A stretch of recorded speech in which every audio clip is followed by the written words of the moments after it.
Hey everyone, and welcome back. This is going to be our March moving forward, but it's going to also be kind of a combo to talk about an event we have coming up, which is Hope for Our Community. Yep, it's going to be a good event. And one of the reasons I kind of wanted us, and we talked about doing a moving forward, is because this is one of the parts of ministry that sometimes can be complicated. We're called to get out into our communities and to make an impact. And if we follow the example of Jesus, he was continuously in the synagogue. He went to church. He was faithful to follow all the law. Sure. But he also made sure that he went out into the community, that he was out serving and helping those in need and sharing the truth with them. He was basically a missionary in his communities, right? And so that's something we're called to do as well, as to be out, sharing the gospel, leading people to faith in Christ, and being missionaries to those who are in desperate need and just need some help and some uplifting. So, well, I think we get caught up into with the word missionary. Sometimes we think that means we're supposed to go abroad. Or maybe across the country. Yeah. But what we're called to actually do is go to our neighbors, go to our community, and then expand out, sharing the good news of Jesus Christ, reaching needs. Scripture teaches us that, if we walk by someone who's struggling, who's hungry or cold, and we look at them and we say, God bless you and keep you, and go on, but don't see to their actual needs, then we've done nothing. That's right. And people can't really hear the love that you want to express when they're struggling sometimes. Right. Sometimes the best way to show love is to actually meet them where they are. I think about the Good Samaritan story, where the man was beaten, he was left on the side of the road for dead. People who should have helped him came by and just passed him on by. But then here comes this one man who comes and he picks him up, he puts him on his own beast, and he takes him to an inn, and he tells the innkeeper, so, take care of him, and if I owe you anything when I come back, I'll make sure I pay for that. And so he took time to help the man who was in desperate need of help. And then he didn't just say, man, you're in pretty bad shape, let me call somebody. No, he did something. He took action himself, and then he went beyond that to make sure he did a follow-up so that the need was met. Right. He met him in the moment to supply what he could, and then provided where he could afterwards. That's right. And that's where, it's all fine and good, and don't get me wrong here. It is great for us to get collections. It is great for us to take up donations, because that is what allows ministries to care and serve for other people. But sometimes we get so caught up in the collecting and just dropping it off that we lose the human touch. We lose the love and the spiritual touch. One of my favorite things is Jesus continuously healed people. Yeah. Out and about walking, he healed people along the way. Right. And one of my favorites is when the leper came before him, and he says, I know if you will, you can heal me. Yeah. And the beautiful picture of that is Jesus didn't heal him and then touch him. He touched him in his infirmity, human compassion. He laid his hand on him to show him love and compassion and worth. Yeah.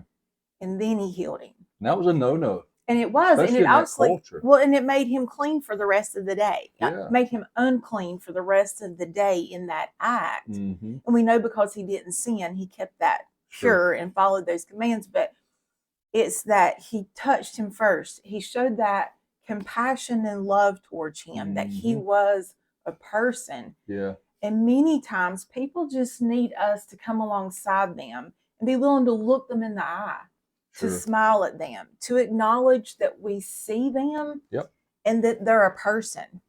Sure. And once we do that, then God will open doors for us to Mhm. share the love of Christ with them. You know, the They're old saying is you got to show people that you care before they'll, right. know that you really care. And Hmm. so, I mean, you got to put forth some effort in these things. Right. I think it's great when we look at somebody and say, I'm praying for you. I'm thinking about you. Absolutely. There's something to be said about you taking some type of an action to Hmm. demonstrate that love. Right. And the scripture is filled with those occurrences and those pictures where Hmm. people, especially in Jesus's ministry, Right. where he went to meet the needs where the people were. Right. Yeah. And I know that we've said it before with Finding the More, but you love people till they ask why. Yeah. Yeah. If you continually love on someone who doesn't understand or has never been truly loved, they're used to empty words. We live in a Yeah. world full of empty words. Hmm. But when you continue to display that love in action, Yeah. eventually they're going to say, why would you give your time? Hmm. Why would you keep showing up? And then you get this open door because they're now receptive to they really want to know. Hmm. They want to know what's different. That's right. And I think that's what, for me, Hope for Our Community is all about. Yeah. Because in the very beginning, when we started this ministry, one of the things God placed in my heart was, how can we help our community that's hurting? Hmm. And we try to reinvent the wheel sometimes. Yeah. Like, we want, okay, well, this is my passion. I want to help homeless people. So we spin our wheels in the mud all the time, trying to figure out how to make a big impact. But what we won't pause and do is realize there are great ministries already Oh, in yeah. our community who are already serving Right. the homeless, who That's are right. already making a difference for the unhoused. Hmm. And providing food for those in need or those who are having a hard time. Abuse may really break our heart. And we may have grown up with people who we saw that were caught in domestic violence situations, and we didn't know how to help or Yeah. where to reach out to. But we have wonderful ministries in our Hmm. community who are doing just that. Sure. So rather than us try to figure out a new solution, we at Finding the More have partnered with many ministries over the last 5 years. Yeah. And we volunteer. We go there and say, how can we help you? Right. Right. And we're not a very rich ministry, and we try not to take funds from other areas. So we just pour our time. Hmm. And sometimes we pour our donations, and we sometimes ask you to come alongside us. And Yeah. y'all have been marvelous about coming alongside and helping from our wish list to send stuff for our community. Sure. But there's something about not only collecting the things and dropping them off at the door. Yeah. Yeah. There's that aspect of it, but Mhm. and you think sometimes, well, I'm blessing somebody else by taking this up and maybe just dropping it off. Right. But what sometimes we miss is the blessing of being able to serve them. Mhm. While you may be meeting a physical need or a spiritual or emotional need for an individual, what God's doing in return is He's Right. pouring back into you for your faithfulness. Mhm. And Yeah. so you can miss that blessing. And certainly, we're not doing it for us to be blessed. No. Don't misunderstand the statement. What I'm saying is when you're faithful, God Mhm. is faithful to you. Right. And I've seen it over and over, not only in our lives, Mhm. but in the lives of others in the ministry and in other ministries as well. Right. So, yeah, I mean, so we've got a lot of opportunities to be able to help around our Mhm. community. And just like Mitzi was saying, we don't need to reinvent the wheel. We just need to No. be faithful where God allows us to be faithful. And I can tell you, we stepped out and went and were volunteering and helping. And while the donations were phenomenal, and it was amazing to see all these people at this warehouse who were just bringing stuff, Mhm. loads after loads after loads of stuff, which was awesome Yeah. because the area needed it. And that's in Western North Carolina Yes. during the Helene floods. And from the hurricane, and it, Mhm. but what we did realize as volunteers, the ones who were there day in and day out, Mhm. they were far and few between, and they were tired, Yeah. and they were so worn down. And even for us, in just a little bit of time we were there, you're continuing, for every donation that's made, you now have to open it and sort it and put it somewhere so that you can have a logical pathway to make boxes to support people when they come to get supplies. Right. And so, we learned a lot through that, and how when we do take up donations, how we're better going to sort it to make it easier for those we drop it off with. Yeah, that's right.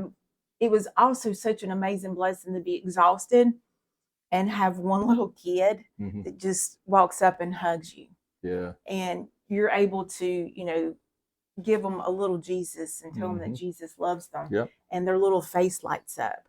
Or you were able to find, SpaghettiOs or raviolis, and you were able to find that to give to them. And they were super excited because that was something they weren't expecting to be able to have that day. Right. So it's little things. It was seniors that just, their faces lit up and smiled. There was, a woman who was about to have surgery, and she needed certain things, and she had lost everything. But we were able to go and make her a first aid kit and get bandages and these things. And it wasn't nothing we had done. It was because the community had come together.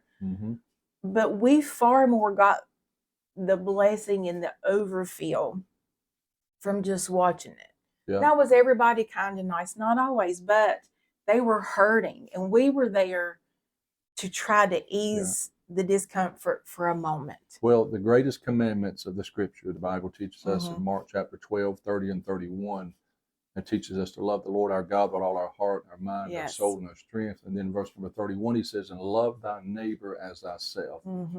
Meaning that in those two great commandments that he gave us, that everything else is hinged upon those two commandments.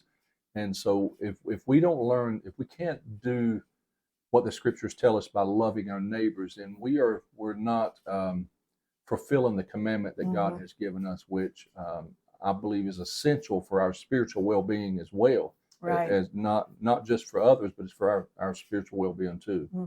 So. And I think, over many years of ministry, serving as your wife, and serving with ladies ministry in church and children's ministry in church, and now with finding the More Ministries, part of that experiencing more is doing what God's called us to do, and that is to serve and love others. Sure. And most people come to me and they're like, I really want to do this. Like, I would love to serve, but I don't know what that looks like. And I'll be honest, I'm not someone who's very good at calling up someone I do not know and asking them questions. But that's exactly what we have done through this ministry, is we have called other ministries that we felt passionate about through the different members in our ministry here, and said, okay, you are serving a community we would like to come alongside. How can we best volunteer? And they're like, you'll be amazed at how ecstatic and excited they are that you want to come help. Yeah. And so what we have done is, on March 15th at Camp Sertoma in Dallas, North Carolina, we are having the Hope for Our Community event. Now, this event is completely free.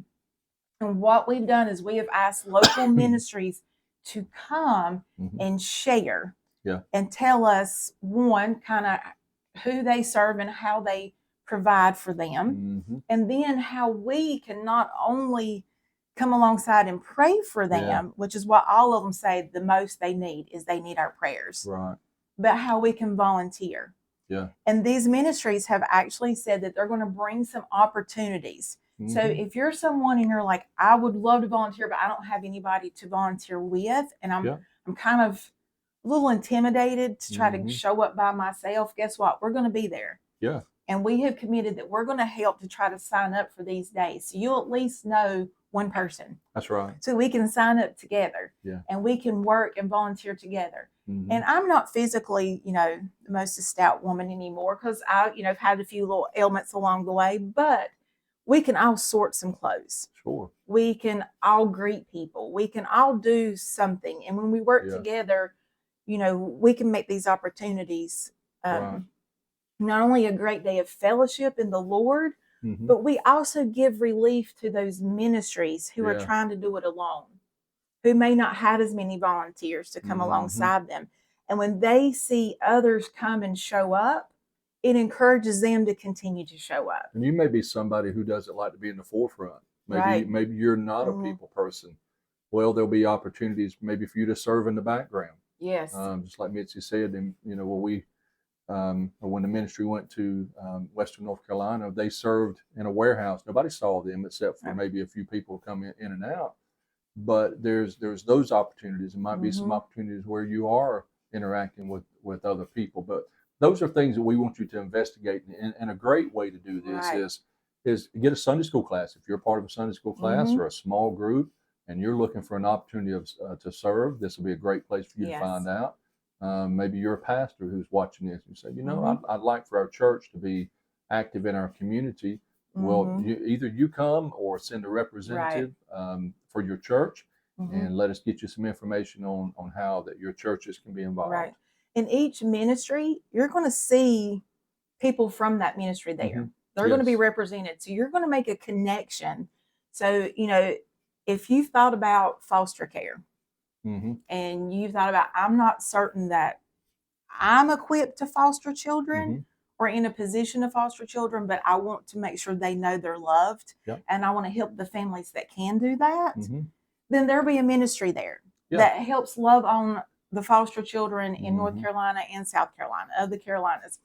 And you can meet up and make a connection with that ministry and say it is that you work with a ladies group, or maybe you have maybe it's not even at church. Maybe you have a group of work friends and y'all just want a place to go and serve. And that's something that's dear to your heart.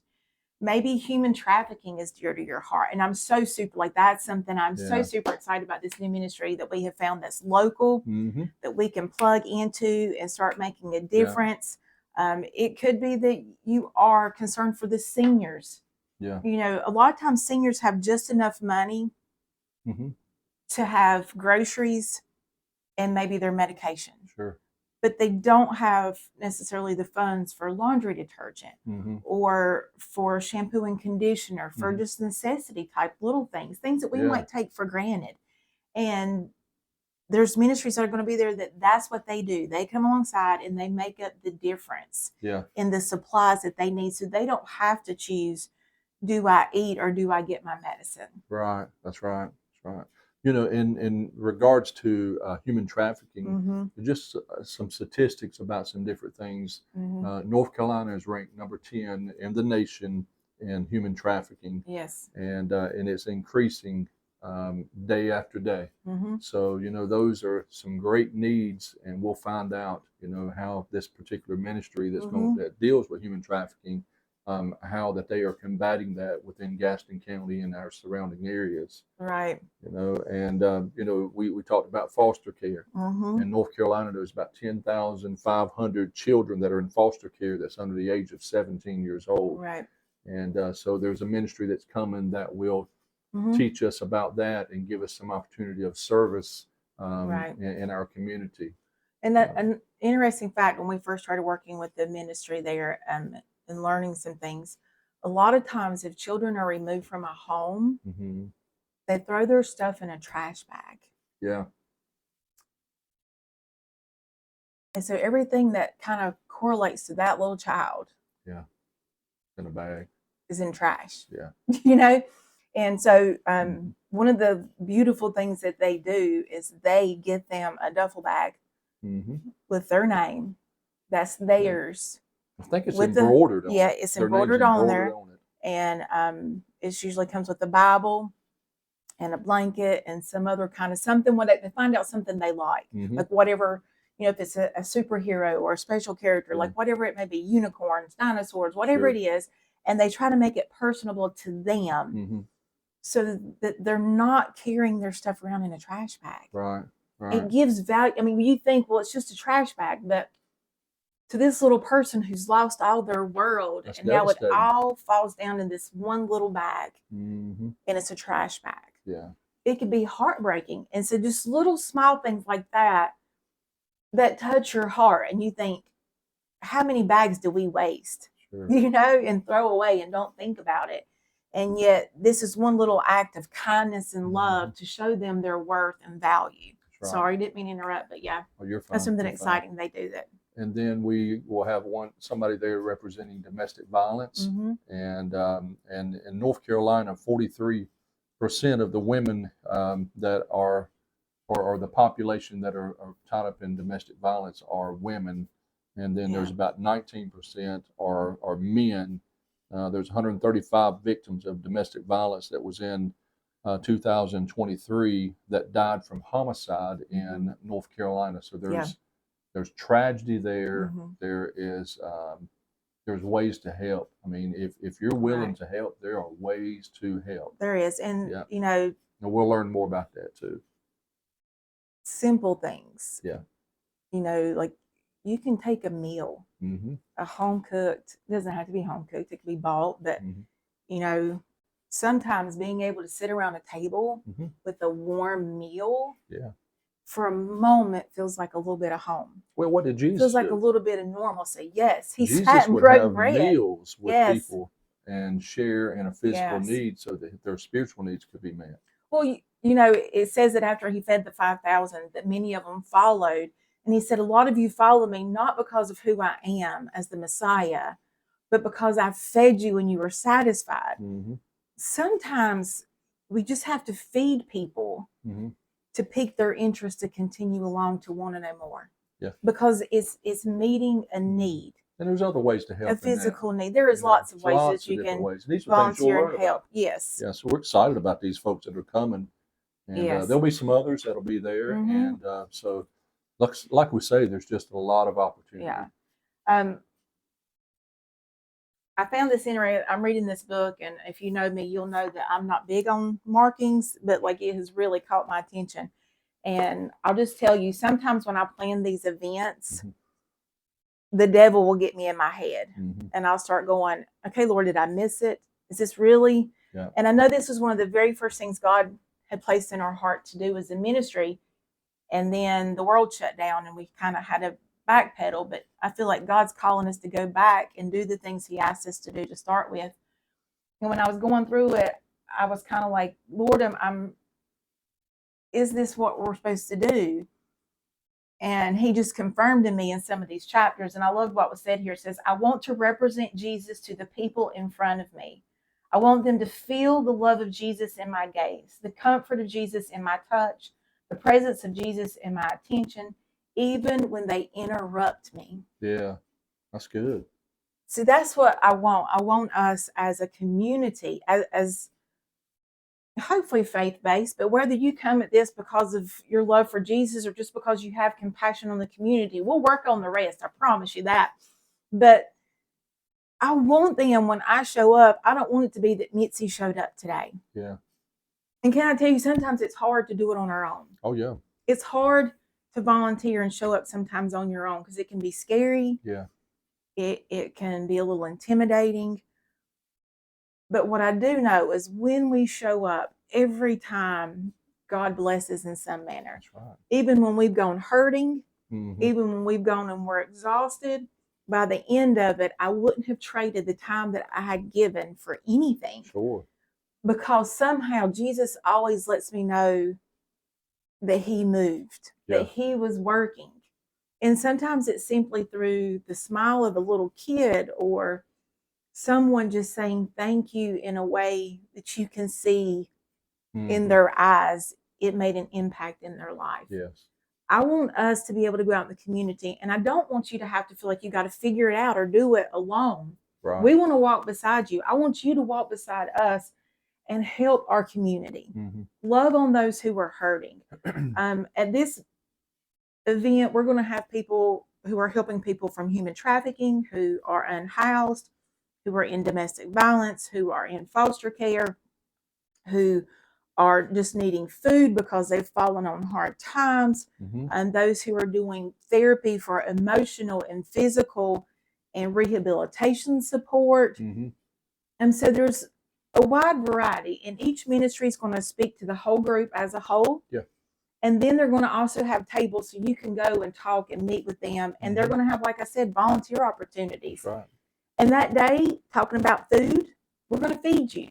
You get a free lunch. We're going to feed you that day. And throughout the day, we're going to have raffles. Not that that's what it's about, but it's always fun to have a few door prizes throughout the day. And, you know, it's from 11 to 3 on Saturday. We do ask if you're going to come. If you can reach out if you're going to bring the group. Just tell me the group's coming so I can make sure, because we only have a limited amount of space at Camp Sertoma. So we are limited in how many we can take. So I do need you to let me know if you're going to bring the group, or just go to our website at findingthemore.org and you can register for a free ticket. And that just lets us know how much food we need and to make sure we don't exceed the capacity. And the food's free. Of the building. Yeah, lunch is free.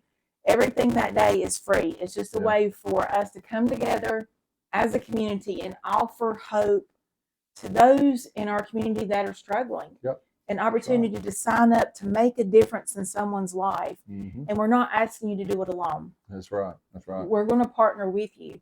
And so for Camp Sertoma, I think I say it, Sertoma. Sertoma. We're going to have the address. It's on the screen. So if you're watching this, you'll be able to see the address. Right. And out of the road, it's a camp. Mm-hmm. Actually, it's a camp for the blind. So we're actually, by using the facility, we're supporting another ministry. Yeah. But we'll have a Finding the More sign out on the main road to let you know where to turn to come back to the camp where we're at. Mm-hmm. Absolutely. Yes. So, I'm excited. And the reason I believe this was part of the moving forward is because, me and Ramon, if we're talking about showing up matters, talking about loving on others, we move forward in our relationship with Jesus by growing in the love that we share with others. Yep. And every time we love on someone else, we experience more Jesus in our everyday. Yes, we do. And that's what this ministry is about. And that's what we're hoping people will show up to make a difference for our community. That's right. Okay. It's going to be good. Hey, yes. Listen, we want to thank you in advance for your commitment to our ministry and to our, these efforts and to our community, because, the part that you play is a part in God's plan, and we're thankful for that. Absolutely. Yeah. Okay. All right. So till next time, keep moving forward.